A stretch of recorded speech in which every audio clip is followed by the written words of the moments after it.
सजनवा हमार बड़े बहरी देवरा रंग मोर खजनवा हो सजनवा हमार बड़े बहरी।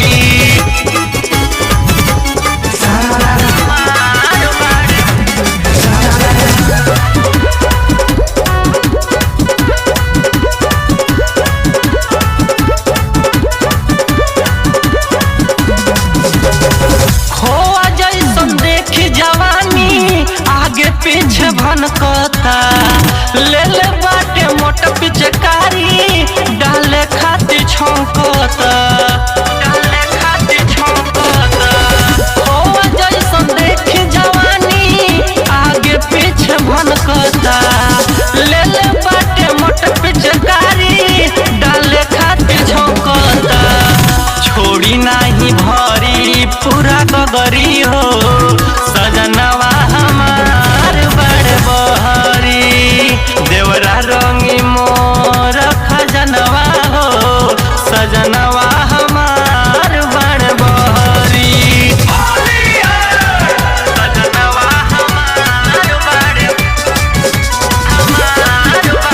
बहरी।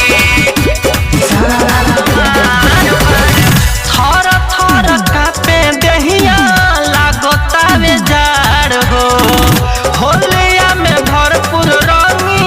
हमारो जुगाड़ हो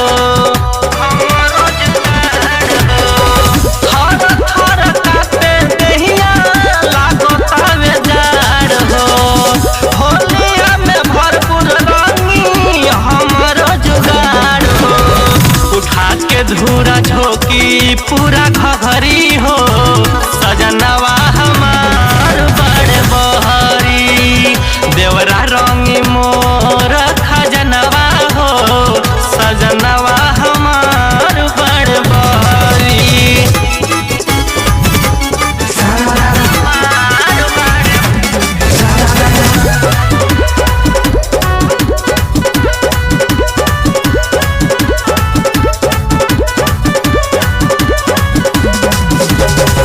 डालिए के छोड़ी पप्पू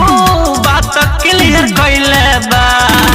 राइटर पवन कुलदीप रंग पियर धैले बा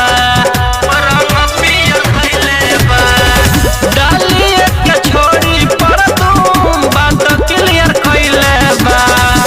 राइटर सचिन कुलदीप रंग पियर धैले बा सुनी लो बोला के डाली कगरी हो सजनवा हमार बड़ बहरी देवरा रंगी मोर खजनवा